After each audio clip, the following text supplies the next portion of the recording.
Imperative sentence का इसके पहले जो वीडियो में आपको बनाया था उसे आप अवश्य देख लें, उसके बाद इसे देखेंगे तभी समझ में आएगा। आप ध्यान दें, लेट का नियम।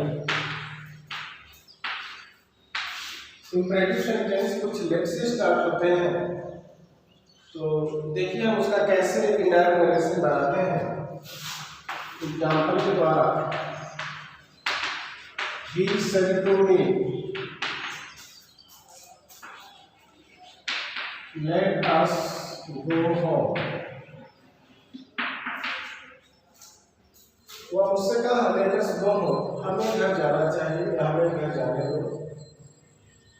तो जब भी let us से कोई बात स्टार्ट होता है रिपोर्टेड स्पीच में, तो आपको ध्यान देना होगा कि केवल सेट को हम प्रपोज्ड में या सजेस्टेड में चेंज करते हैं। केवल सेट को, यदि सेट के बाद टू दिया है तो हम टू को इनडायरेक्ट नेगेशन बनाते समय जरूर लिखेंगे, यदि टू नहीं दिया है तो टू को नहीं लिखेंगे। ही प्रपोज्ड टू मी कंजंक्शन के रूप में दैट का प्रयोग करते हैं, और लेट अस को दे शुड या वी शुड में चेंज कर देते हैं। दे या वी शुड गो होम, ये आपका बन गया। उसी तरीके से दूसरा example, she said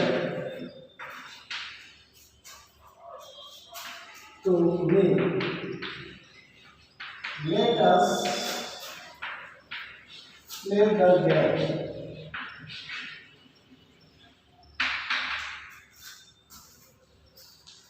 see said to me let us play the game, ये भी वाक्य लेट अस से शुरू है, तो केवल सेट को हम प्रपोज्ड या सजेस्टेड में चेंज करेंगे।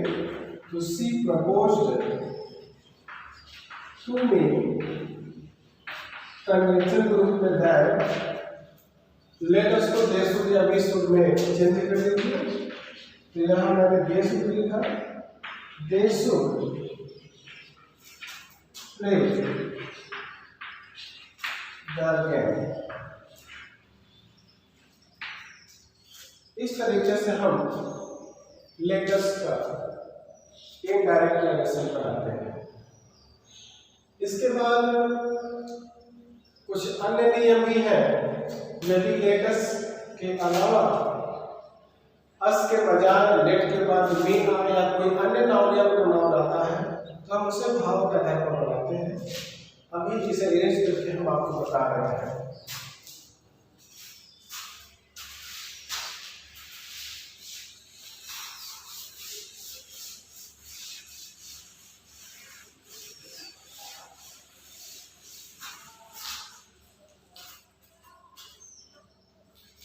हाँ, ध्यान दीजिए,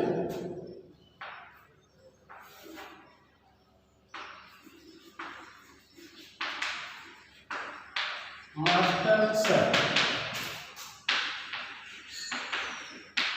लेट हिम गो।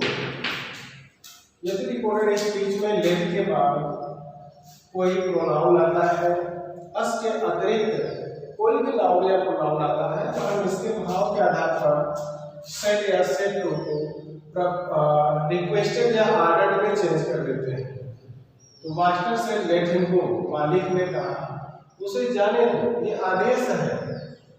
तो यहाँ पर हम क्या करेंगे, सेट को ऑर्डर्ड में चेंज कर देते हैं, क्योंकि इसका भाव ही आदेश का निकलता है।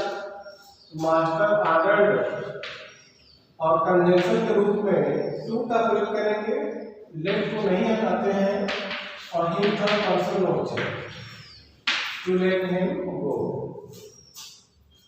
उसी प्रकार दूसरा है, she said to me let me read now। यहाँ पर देखिए, लेट के बाद ऑब्जेक्ट के रूप में मी आया है, लेट के बाद प्रोनाउन मी है।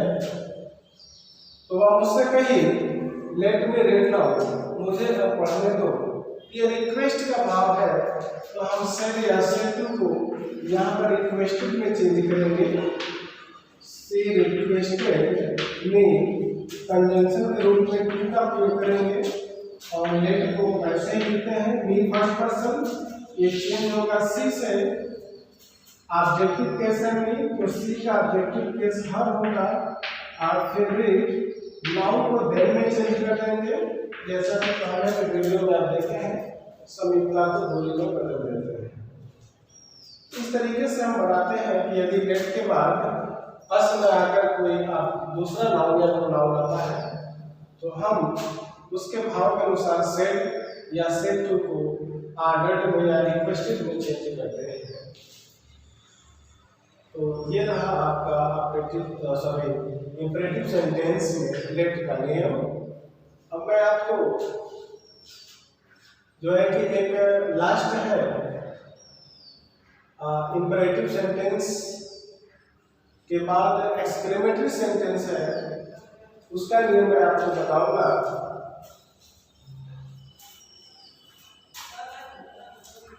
ताकि आप इसे समझ सकें।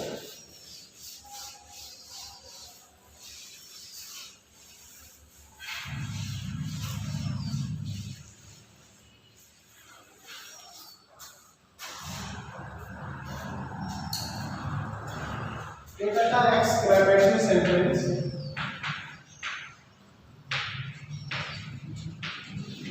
एक्सक्लेमेटरी सेंटेंस इसे हिंदी में आश्चर्य सूचक वाक्य, हिंदी में आश्चर्य सूचक वाक्य कहते हैं। और इसका पहचान आप जानते हैं, एक्सक्लेमेटरी मार्क होता है, आश्चर्य सूचक चिन्ह होता है। और इसका डायरेक्ट कैसे बनाते हैं, इसके भाव के आधार पर यहाँ एग्जाम्पल के द्वारा देखिए दिया है he said to me hurrah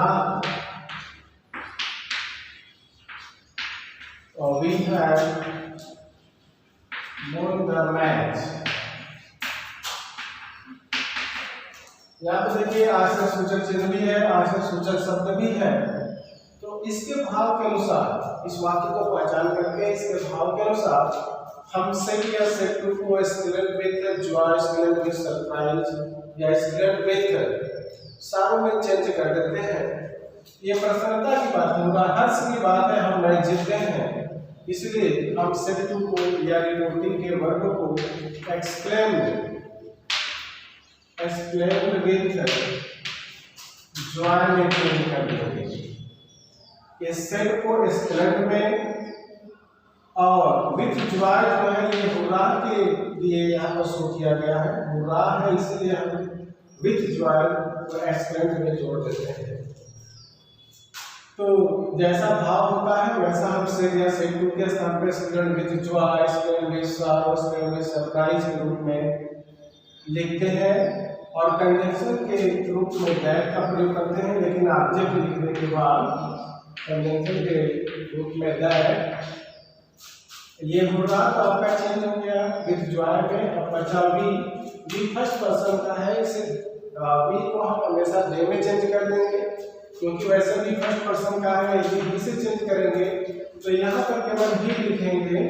लेकिन ये जो बात बताता है कि we have won the match, हम मैच जीत गए हैं, अगर यहाँ पर लिखेंगे तो केवल वह मैच जीत गया है। तो हम का तात्पर्य ये है कि ये सब्जेक्ट और ऑब्जेक्ट दोनों के लिए भी आया है, इसीलिए हम यहाँ पर दे का प्रयोग करेंगे। वैसे भी जनरली वी को हमेशा दे में चेंज कर दिया जाता है, चाहे वो रिपोर्टिंग के सब्जेक्ट के अनुसार बदले या न बदले। इस बात का ध्यान रखना, सब्जेक्ट आपका सिंगुलर हो या प्लूरल हो, इस बात पर ध्यान नहीं दिया जाता। अगर वी का प्रयोग आया है रिपोर्टिंग में तो उसे हम दे में ही चेंज करेंगे। और ये हैव वॉन प्रेजेंट परफेक्ट है, तो past perfect have won the match. इस तरीके से हो गया। अब दूसरा एग्जाम्पल दे दीजिए। She said to me Kailash book के लिए होना है, बात का ध्यान दें। Your friend is very serious, आपका मित्र बहुत ही सीरियस है, एक दुखद बात है, इसीलिए हम इसे एक्सप्लेन विद सारों में चेंज कर देंगे सिंपल को। सी एक्सप्लेन सारो, कैलाश ही हमारा सारों में चेंज हो गया है और सेट टू को एक्सप्लेन विद सारों में चेंज कर दिया गया है भाव के अनुसार। योर सेकेंड पर्सन चेंज होगा ऑब्जेक्ट मी से। योर पोसेसिव केस मी का पोसेसिव केस माई होगा।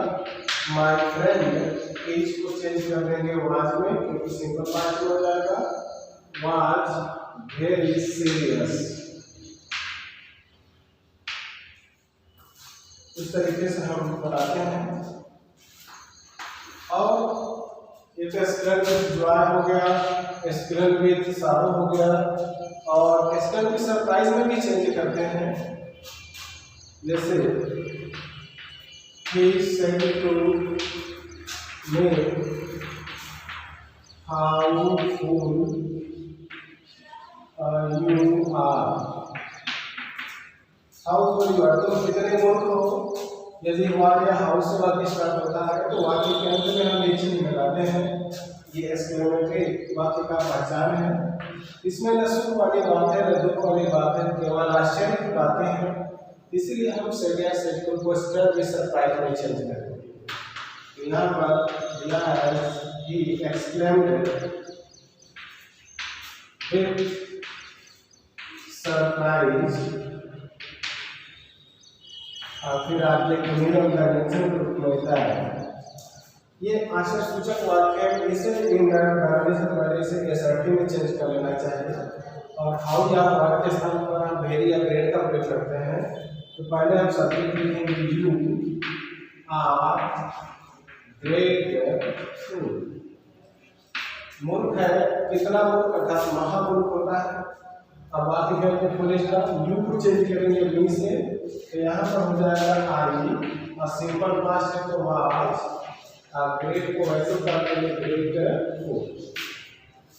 करने का मतलब आश्चर्य सूचक वाक्य को जो हाउ या वर्ड से स्टार्ट होते हैं, देखने में प्रश्नवाचक लगते हैं लेकिन होते नहीं हैं, इनको एसर्टिव में चेंज कर लेते हैं। पहले सब्जेक्ट वर्ब फिर एडजेक्टिव को लिखते हैं। अगर हाउ फुल है तो ग्रेटफुल में या भाव के अनुसार वेरी का भी प्रयोग करते हैं कुछ एडजेक्टिव से पहले, जैसा भाव होता है।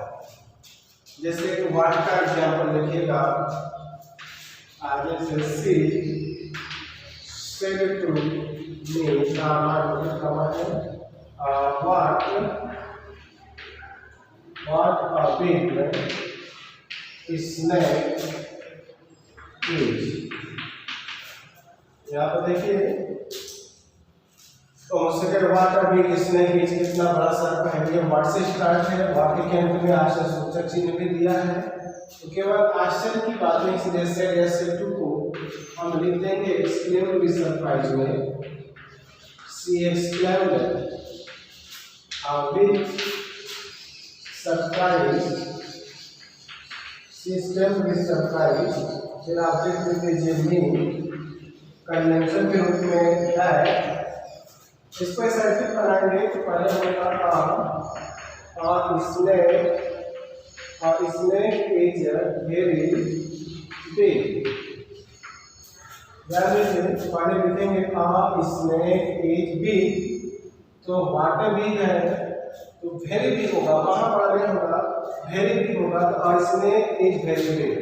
तो दैट के बाद snake third person no change, और इसमें सिंपल प्रेजेंट है तो सिंपल पास्ट हो जाएगा, इसके साथ पर वाज और वेरी बिग। ये है। तो आप देखें अगर वाक्य हाउ से रिपोर्टेड स्पीच का वाक्य जो एक्सक्लेमेटरी स्टार्ट होता है उसके भाव के अनुसार हम आज से या सेंटेंस के स्थान पर सरप्राइज के रूप में इसे बदल देते हैं।